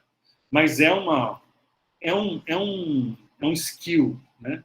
É uma habilidade, uma ferramenta extremamente interessante, principalmente se você vai trabalhar com dados, né? Se você vai trabalhar de fato com registro de dados, com levantamento de dados, com relação de dados, com operações de dados, né? Com qualquer tipo de informação que precise, né, ser relacionada, comparada. Né? Então, ter essa ferramenta à disposição. É uma ferramenta, gente. É meramente uma ferramenta. Né? Ter essa ferramenta à sua disposição é, de fato, uma coisa muito poderosa. Tá? Mas, de maneira nenhuma, isso é hoje, somente hoje, talvez no futuro, em breve. Mas hoje, isso não é em nada necessário para um design. Tá? Então, não se sintam obrigados a entender como isso que funciona. Tá? Não se sintam solicitados a isso, não. Tá? Então, aqui vocês vão ver exatamente, eu vou mostrar isso aqui para vocês agora. Tá? É o MySQL funcionando, né? Dentro de um computador qualquer, né? Um sistema. Depois a gente vai ver as outras ferramentas aí online. Mas, agora, por enquanto, só o MySQL, né? Então, deixa eu compartilhar aqui com vocês o meu terminal. Então, tá, vamos lá. O MySQL, o sistema de banco de dados atual, a ferramenta de banco de dados atual, que a gente usa hoje, né, de fato, é uma ferramenta que ela não é exatamente amigável. Ela não é exatamente, como posso dizer, ela não é uma ferramenta visual. Ela não é feita para ser gráfica. Ela é um serviço. Ela funciona como infraestrutura para outras coisas. De maneira geral, você nem lida diretamente com ela. Você escreve programas para lidarem com o sistema de banco de dados. Então, você vai acessar um banco de dados, não é na ferramenta do MySQL ou do SQL Server da Microsoft, coisas assim. Você vai construir softwares e esses softwares vão dialogar com esses sistemas de banco de dados. Né? Mas, muito para que vocês entendam o que é um banco de dados e como ele funciona, eu vou mostrar aqui rapidinho para vocês a ferramenta do banco de dados. Esta é a ferramenta do banco de dados. Como eu falei para vocês, em nada amigável. Ela é muito flexível, né? É uma ferramenta extremamente poderosa, mas ela funciona com base de instruções como em programação. Né? Então, o que você tem aqui? Você tem um conjunto, você tem um acesso a uma plataforma que você trabalha com ela, enviando instruções, né, comandos, né, e obtendo resultados a partir dessas instruções. É isso que a gente faz quando a gente programa. A gente manda esses comandos para a plataforma de banco de dados e a plataforma devolve os resultados. Tá? Então, assim, para que vocês vejam, por exemplo, eu tenho aqui no meu sistema de banco de dados, então, se você quer ter um banco de dados, sistema de banco de dados no seu computador, você precisa instalar essa ferramenta, esse serviço, e esse serviço fica permanentemente rodando no seu computador. Então, os dados eles não ficam guardados exatamente num arquivo. Eu vou carregar um arquivo, que nem a gente faz com as nossas ferramentas. Né? Quando você vai abrir, sei lá, um texto no Word, você carrega o arquivo doc, né? E usa na tua ferramenta de trabalho. Um sistema de banco de dados, ele é um sistema, ele é um serviço. Ele roda como uma infraestrutura no seu computador. Ele roda permanentemente no seu computador. Então, não tem arquivo que você abre, arquivo que você fecha. O arquivo é ele mesmo. Né? E você está guardando todas as informações dentro da infraestrutura. Tá? Então, que informações eu tenho à disposição aqui? Né? Eu vou enviar um comando aqui, show databases. Opa. Show database.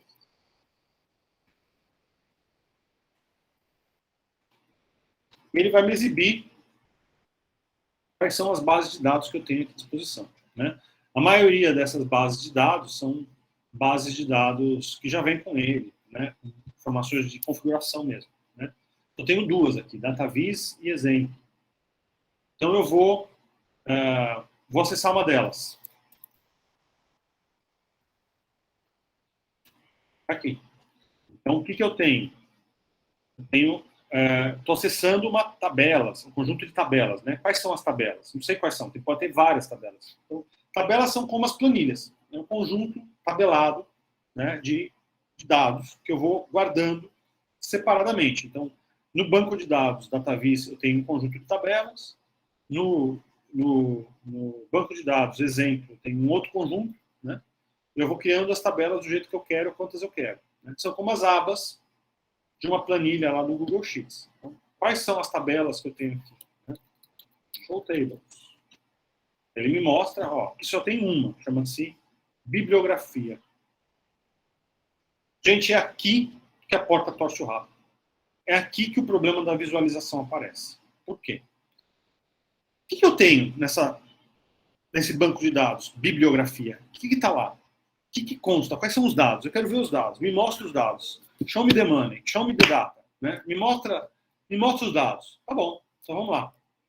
Me mostre todos os dados de bibliografia. Quero ver. Quais são os dados? Aí, ó. Olha que coisa linda.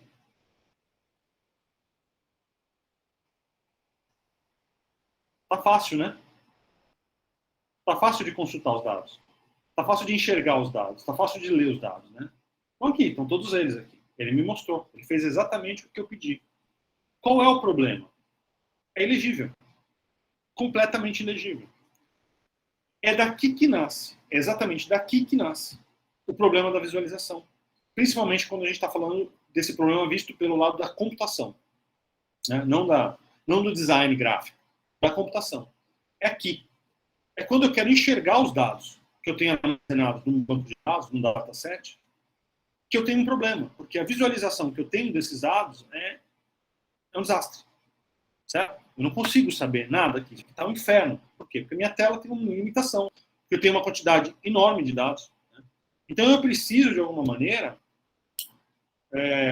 exibir dados, ou enxergar os dados, ou consultar os dados, né? De uma maneira, primeiro, legível, e segundo, que me faça sentido, né? Que me exiba o que eu tenho acesso à informação que eu preciso. Então vamos lá. Show columns em bibliografia. Então aqui eu vou pedir para ele me mostrar quais são as colunas da minha tabela. Quantas colunas eu tenho e quais elas são? Vejam, isso não é gráfico. Na planilha ele é gráfico, né? Na planilha eu vejo isso visualmente, as colunas. Aqui eu não vejo as colunas. Aqui eu vou ver as colunas em forma de linha, né? Eu quero saber quais são. Então ele está me mostrando aqui um painel, né? Onde eu vou ver todas as colunas de dados registrados na minha base de dados, né? Então, da mesma maneira que a gente viu na planilha, que a gente vai criando, né? Dá ano, informação, valor, alguma coisa assim, a gente vai colocando os dados, né, linha após linha. Aqui ele está me exibindo, nisso daqui, ó, nessa primeira coluna aqui, quais são as colunas de fato que caracterizam, né, que qualificam os meus dados. Então eu tenho uma coluna chamada ID. A coluna ID é um clássico, né? É o registro numérico. Né? A gente não precisa disso na planilha, porque a planilha já tem os números das linhas, né? Mas no banco de dados você não tem os números das linhas. Então, o ID vai registrar qual é o registro, qual é a referência do registro. É o 1, é o 2, é o 3, é o 4. A gente tem uma informação de ano. Então, vamos lá. Essa é uma base de dados sobre bibliografia. Então, eu tenho aí registrado o ano do livro que está registrado, né, da bibliografia. Reparem, ó, qual é o tipo desta informação, que a gente falou agora há pouco. Int. É um número. Um ano é um número. Eu tenho um tipo, um registro chamado tipo. Varchar 255 é uma string, é um dado textual, uma sequência de caracteres, com até no máximo 255 caracteres, tá? Ou seja, aqui eu preciso não só tipificar, como dimensionar o tamanho da informação. Então, o que eu tenho aqui? Eu tenho um string, né, em cada registro, né, que eu coloco nesse banco de dados, eu tenho que falar para ele qual é o tipo. E eu falo qual é o tipo através de uma string de até, no máximo, 255 caracteres. Tá? Pode ter valor nulo? Pode não ter nada? Pode. Né? Aqui no ID não pode. Ó. O ID precisa sempre ter algum valor. Né? Mas aqui no ano e aqui no tipo, podem estar nulo. Tá? Essa informação aqui, ó, para o ID, né? Ele é a chave principal, é ele que ordena meu banco de dados, né? Ele não pode ser nulo, né? O default dele é nulo, né? O valor inicial dele é nulo, mas ele não pode, então toda vez que se coloca um registro, isso tem que ser alterado. E ele tem uma propriedade aqui, já automática, né? De colocar um número incremental. Então ele nunca vai de fato ser nulo, porque todo registro ele vai automaticamente colocar um valor incremental. 1, 2, 3, 4, 5, 6, automaticamente. Tá? Os outros não tem nada disso. Então aqui o ano, o tipo, tem um registro chamado chave grupo, que é para fazer umas relações, que também é um texto de até 128 caracteres. Aí eu tenho autor. O nome do autor é um tipo texto. Isso aqui é uma string longa, que a gente chama. Isso aqui vai ter kbytes de informação, não são bytes. São kbytes, né? Pode ter aí, sei lá, 1 mega. 1 mega não chega, mas pode ter 500 kbytes de informação. É o nome do autor, nome completo do autor.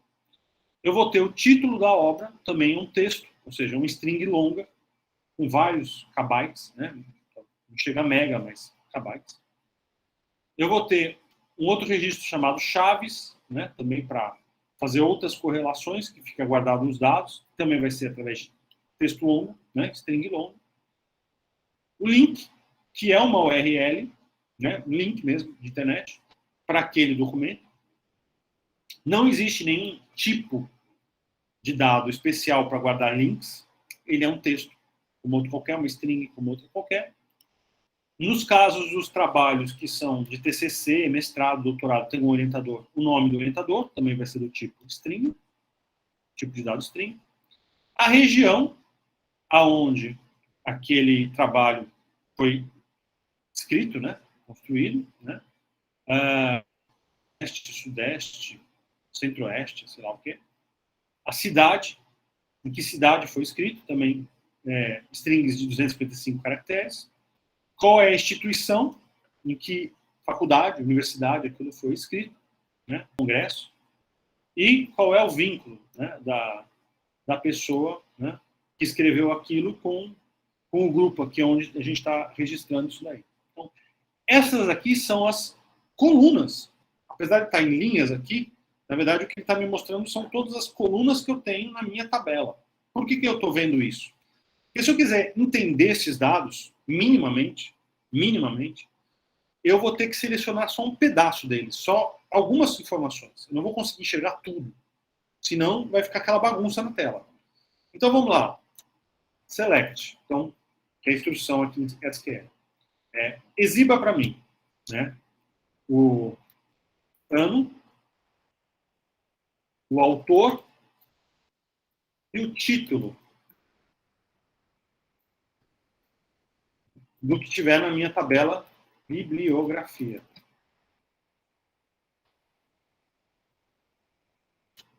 Opa! Não, escrevi alguma coisa errada? Table, data bibliografia. Não... não é. Tudo bem. Select. Não tem o front, desculpa. Perdão. Aqui é outra coisa. Não é bibliografia aqui que eu estou.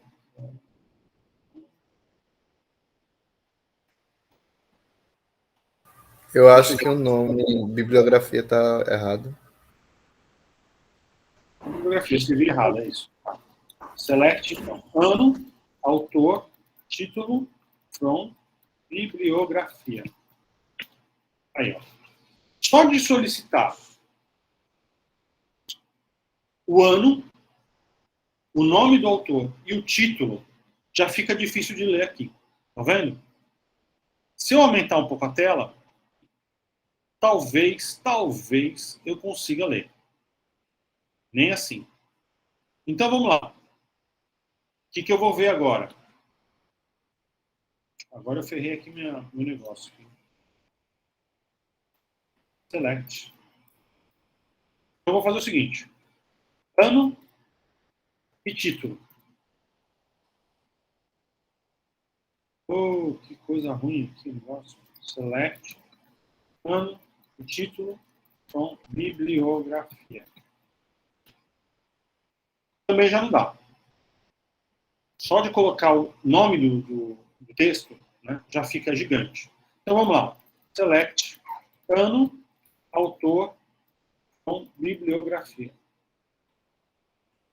Opa, pelo menos aqui dá para enxergar alguma coisa um pouquinho melhor.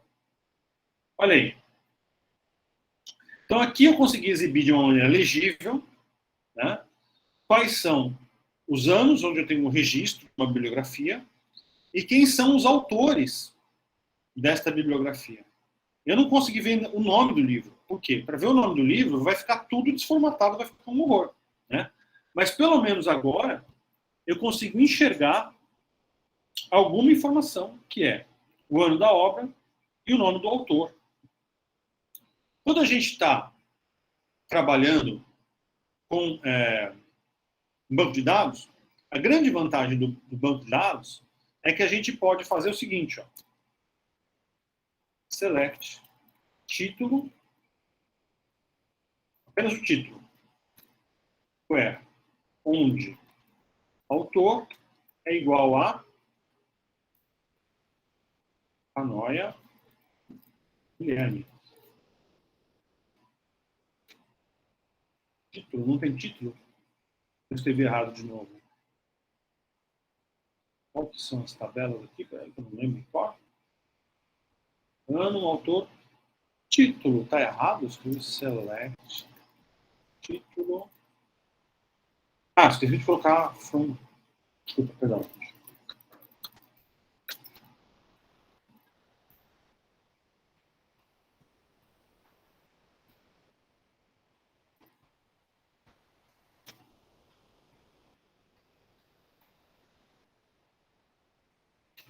Aqui. Tá? É ruim de ler? Bastante. Não sei se dá para fazer isso ficar melhor. Não dá.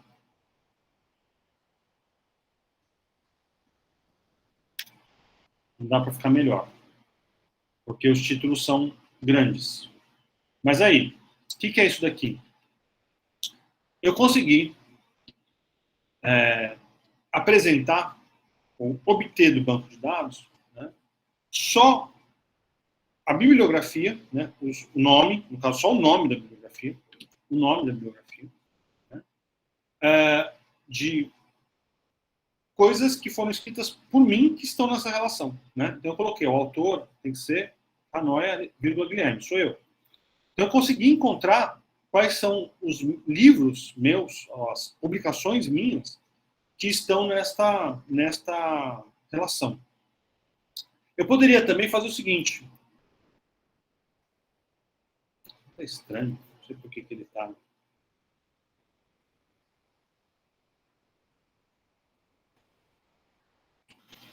Deixa eu, meu sistema aqui está meio estranho.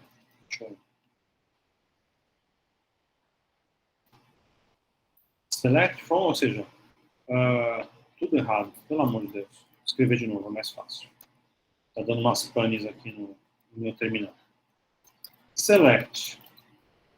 Título. Então, apresenta qual é o título. Aliás, eu vou colocar o seguinte. Ano, vírgula, título.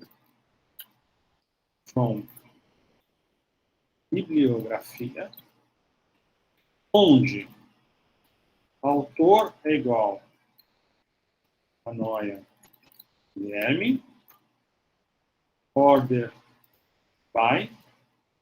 Ano descendente. Então, me mostre quais são o ano e o título dos registros que eu tenho no banco de dados, onde o autor for Guilherme Hanoi, ordenado, então a ordem vai ser pelo ano e de forma descendente, ou seja, do maior para o menor.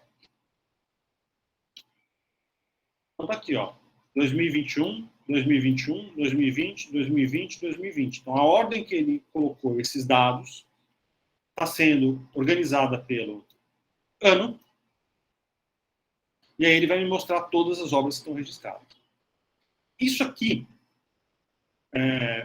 pode parecer uma bobagem para vocês, mas essas ferramentas são exatamente as ferramentas que a gente precisa, né? Ordenar, selecionar, filtrar, né? Comparar esse dado com outro dado. São as ferramentas que a gente precisa quando a gente está trabalhando com dados, né? Com ciência de dados. Né? A gente precisa obter essas informações, a gente precisa comparar essas informações. Não preciso fazer mais esforço aqui para mostrar para vocês que enxergar estes dados, ler estes dados através da própria ferramenta de banco de dados é um caos. É um inferno, certo? Então, é daqui que nasce o princípio da visualização de dados. Por quê? Vou mostrar essa mesma coisa agora para vocês com visualização. Né? Quando a gente visualiza isso, e não quando a gente... Ai, droga, peraí, fiz uma bobagem aqui. Porque, obviamente, que o Observable vai me encher o saco. Deixa eu pegar só o link direitinho para ver qual que é. Organização da bibliografia, está aqui. Um minuto para pegar aqui, eu vou ter que descompartilhar. Compartilhar de novo, é uma estupidez, mas bem-vindos ao mundo do Google. Então vamos agora ver a visualização destes dados. Aí vai ficar muito melhor. Janela. Organização está aqui.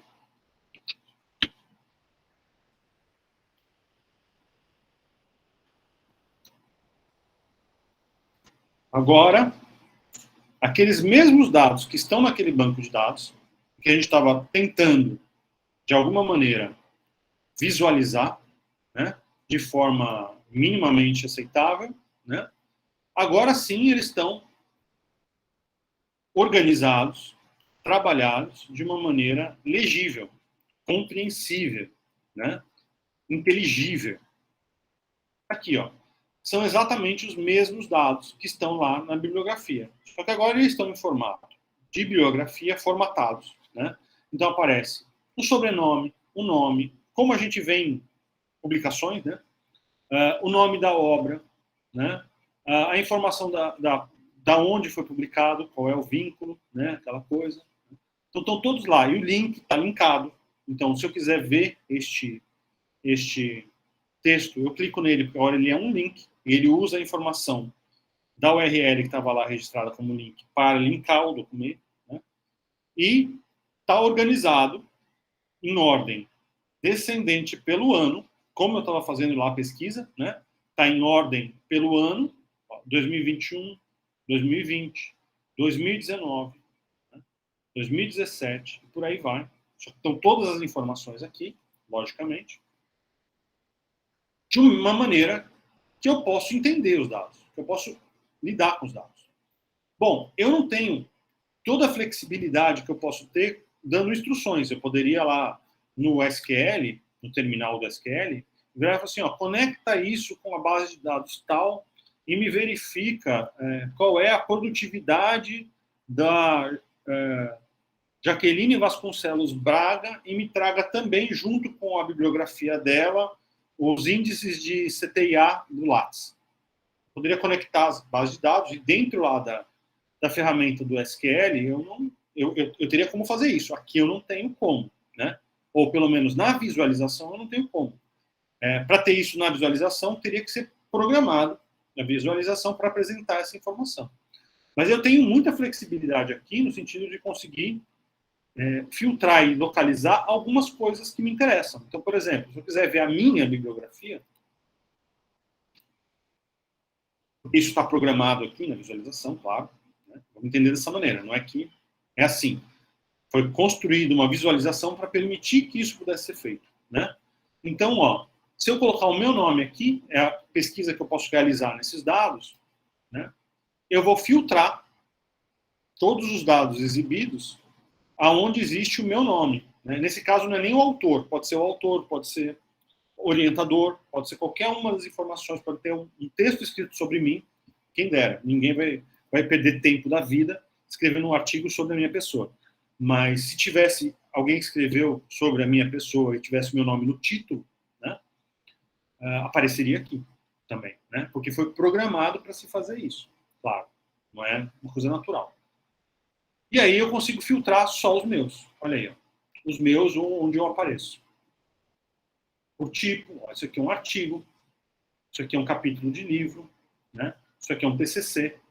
Então a gente consegue enxergar. E tem mais informações que eu consigo ver aqui na visualização. Ó. Então eu vejo as palavras-chave, eu vejo que eu faço parte do Nordeste, que eu faço parte do CAC, qual é a produtividade desses centros, né?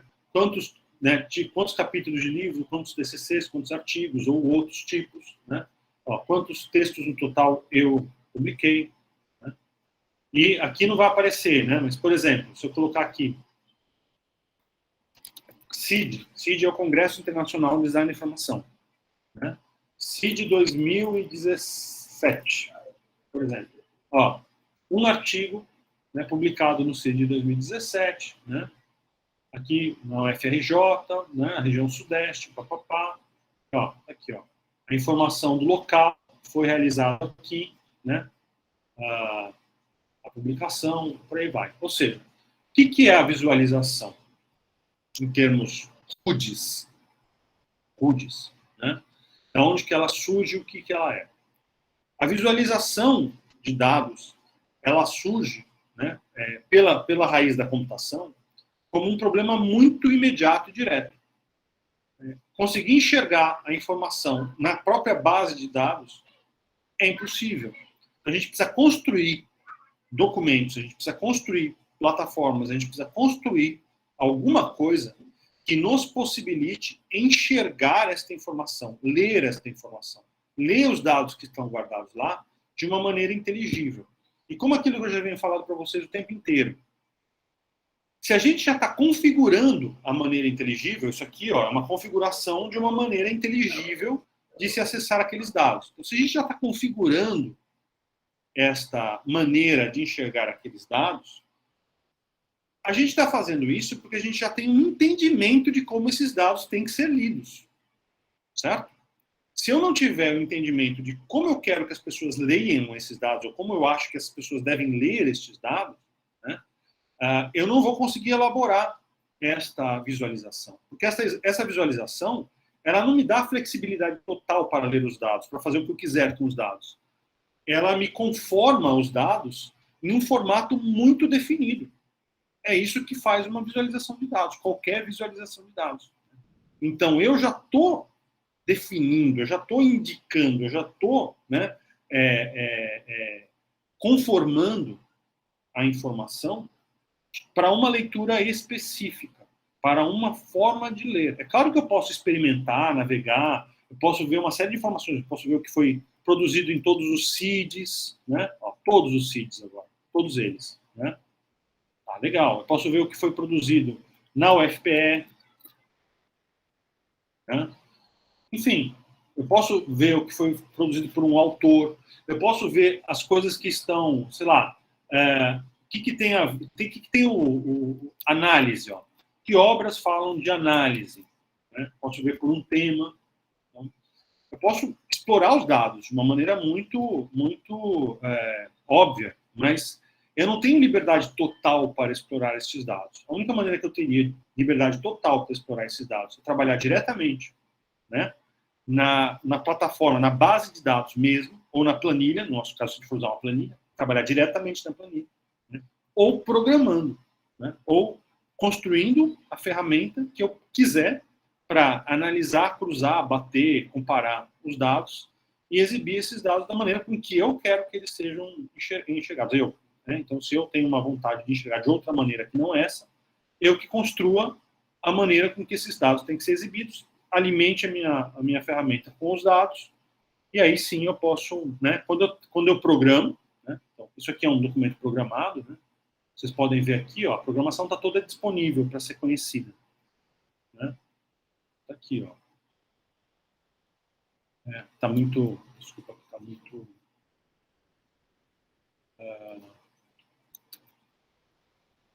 acho que o negócio aqui deu pau. Não, tá pronto. Aqui, ó. Então, isso é programação. A programação está tudo aqui. Como essa programação... uma das coisas que a gente gosta, eu gosto muito, e quem trabalha com ciência de dados gosta muito, é a gente trabalhar com plataformas como essa, como o Observable. Por quê? Porque não tem nenhum segredo aqui, não tem nada escondido. Né? Até a programação que a gente faz para filtrar, analisar e bater as informações, ela está disponível para as outras pessoas mudarem, trabalharem e fazerem o que quiserem em si. Né? Mas quando eu sei programar e quando eu sou capaz de programar, eu posso, de alguma maneira, operar esses dados de uma maneira muito mais ampla, né? Muito mais rica, né? Muito melhor para mim, né? Do que apenas ser um consumidor da informação já formatada, conformada e resumida, né? Da maneira com que alguém definiu, certo? Então, óbvio que ter acesso a essas ferramentas, programação, construção de queries em SQL, né? Trabalhar diretamente com banco de dados, né? Saber operar com profundidade, né? Uma planilha. Então, todas essas ferramentas que a gente usa nas ciências de dados, né? Vão ser muito poderosas para que a gente possa extrair o que a gente quiser extrair. Né? A gente tem a liberdade para ler a informação. Né? Ler no sentido muito maior. Né? Ler significa extrair desta informação coisas que nos interessem e que a gente deseja. Então, ter acesso a essas ferramentas, ser capaz de trabalhar com essas ferramentas, vai dar a quem pode, ou quem tem essas competências, esses skills, essas habilidades, ferramentas incríveis. Né? Quem não detém essas habilidades, essas competências, vai ficar preso ao que alguém elaborou, configurou e determinou. Né? Então, aí, a minha liberdade de consultar está definida por quem criou a ferramenta que eu estou usando. Certo? Então, a programação é uma ferramenta, também é uma ferramenta, entenda. Programar é usar uma ferramenta. Né? É meramente uma ferramenta. É uma ferramenta mais complexa que uma caneta, né? Ou que um lápis de cor, ou que até usar o Photoshop. Ela é mais complicada. Mas continua sendo uma ferramenta, meramente uma ferramenta. O domínio dessa ferramenta me dá liberdade, né? Me dá possibilidades. Por isso que a gente sempre acha, eu sempre falo isso para vocês, eu acho que o design do futuro passa pelo designer saber programar. Né? E a gente ainda não chegou no ponto onde eu posso virar para vocês e falar assim, ó, o design do futuro passa pelo designer saber também trabalhar com uma base de dados e construir queries na base de dados. Eu acho que a gente não chega tanto, não é necessário, né? Mas pode ser, principalmente se o design voltado para dados se tornar uma coisa, né, muito mais importante na nossa realidade do que é hoje, pode ser que em algum momento também seja. Né? Não sei dizer, isso é futurologia, né? É chutar no escuro. Né? Mas existe aí, talvez, essa possibilidade. É alguma coisa para ser considerado. Tá? Tudo bem? A aula hoje foi um pouco mais teórica, né? mais expositiva. Foi menos a gente mostrar, fazer coisas que vocês de fato vão usar. Mas era bom que vocês conhecessem isso, era bom que vocês vissem isso, né? Para entender, de fato, por que essa questão da visualização tem sido algo importante na área de design. Né? Porque quando a gente está trabalhando e hoje o mundo está coletando dados de uma maneira absurda, né? Sem precedentes, né? E a gente está tendo que construir coisas em cima desses dados, é importante que vocês vejam como é que esses dados são costurados, como essas coisas são alimentadas, como essas coisas são produzidas, como essas coisas são obtidas, né?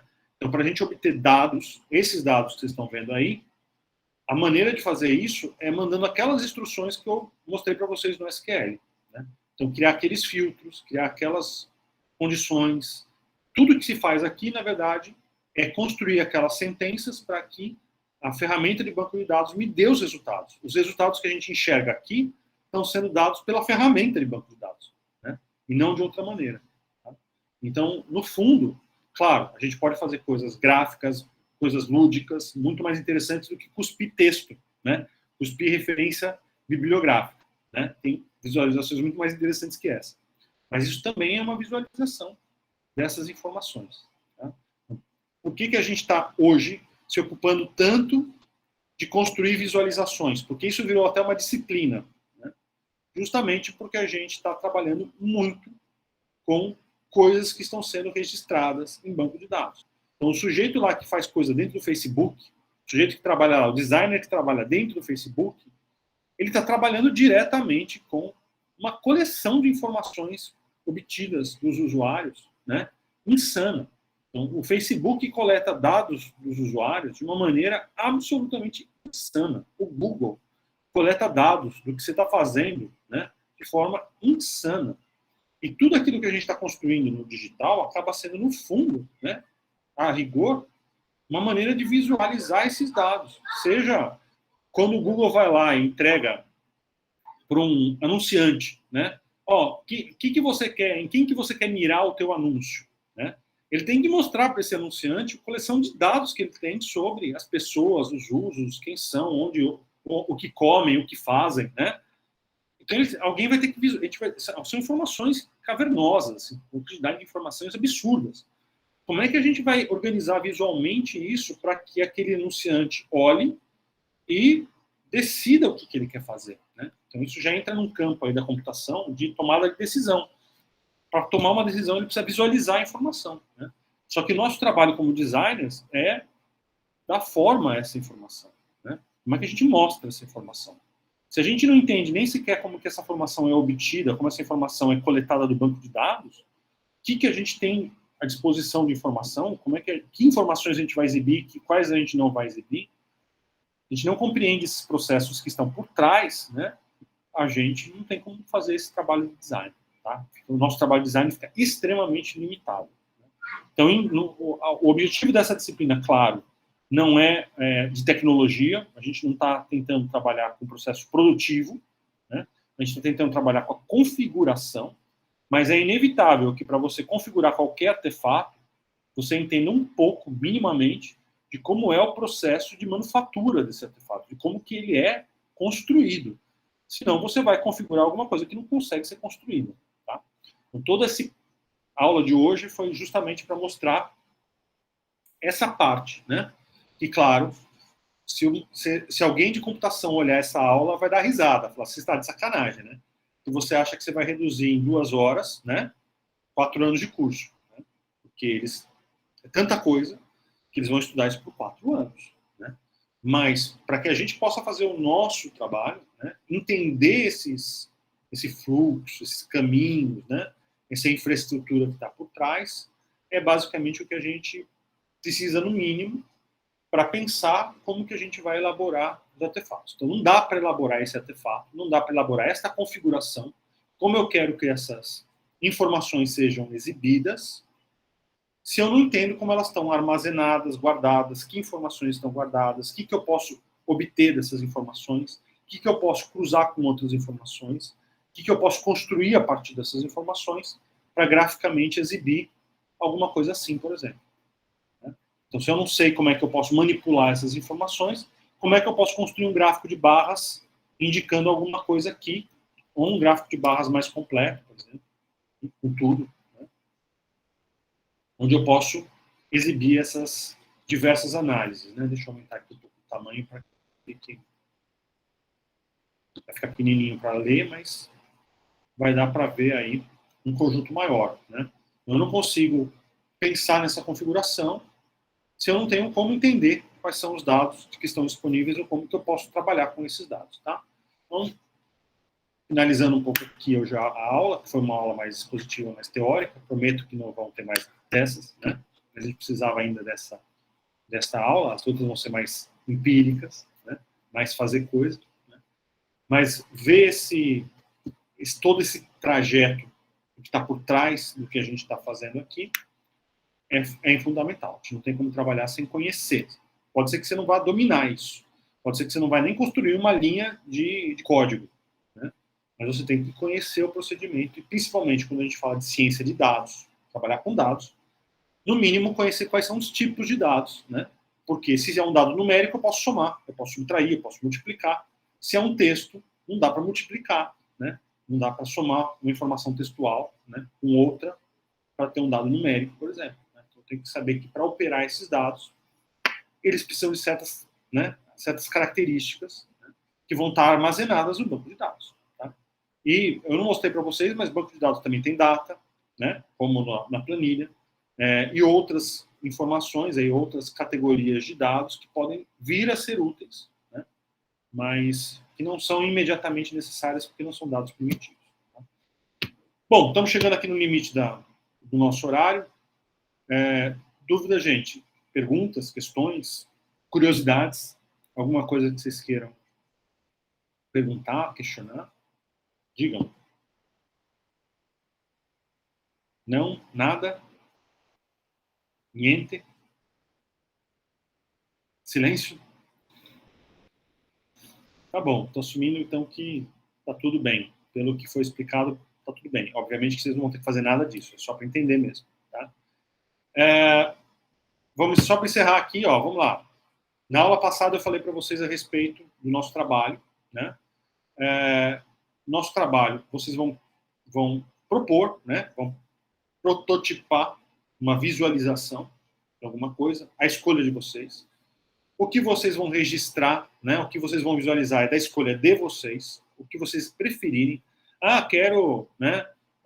Quero aqui fazer uma visualização a respeito dos tipos nativos de passarinhos de Recife. Beleza. Registra aí o que você encontrar, né, no banco de dados. O que vocês deveriam já estar fazendo, né? Como está lá no nosso roteirinho da disciplina, aonde que vocês deveriam, que estágio que vocês deveriam estar hoje, né? Então, vou até aproveitar aqui e pegar o nosso programa.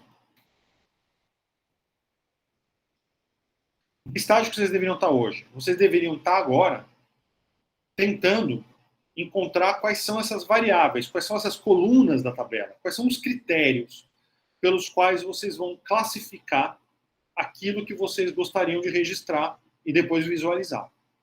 Tá? Eu vou pegar aqui nosso dia aqui, ó. Estamos no dia 17/3, aqui, né?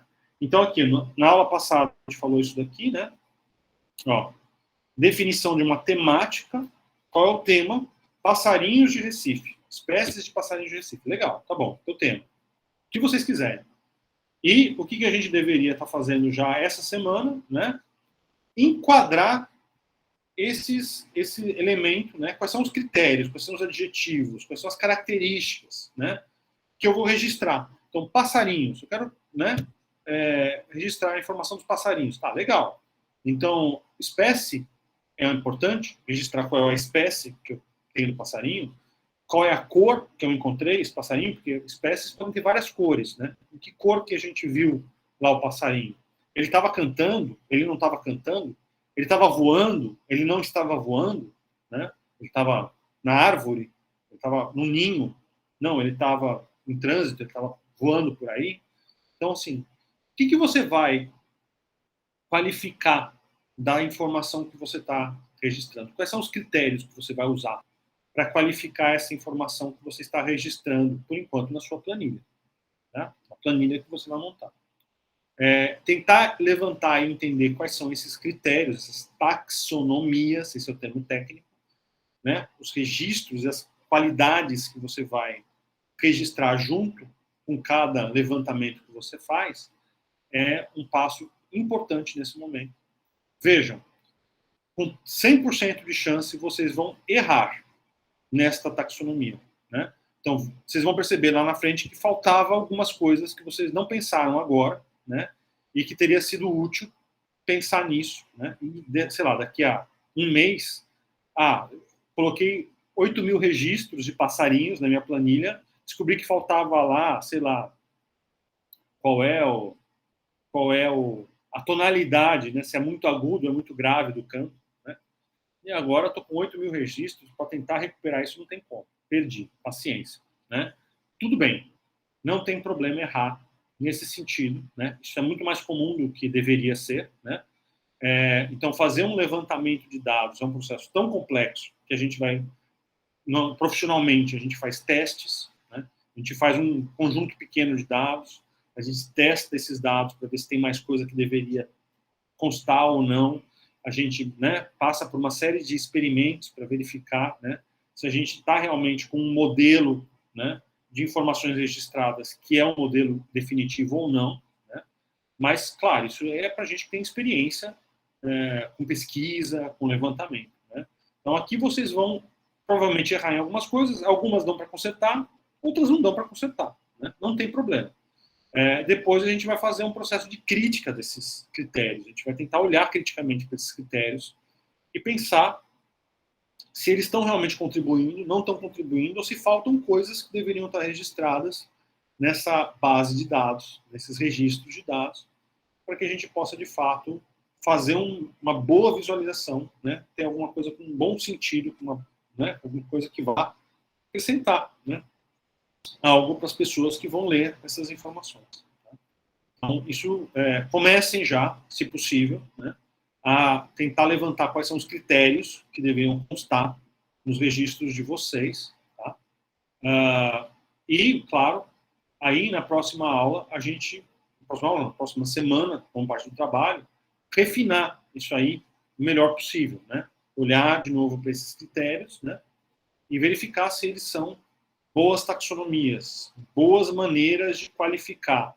Se existem já critérios definidos e fixos, que vocês vão colocar lá na planilha como dados fixos, né, dados validados, ou não, se é um registro aberto, você vai colocar lá a informação e escrever uma coisa diferente a cada registro, por exemplo. Né?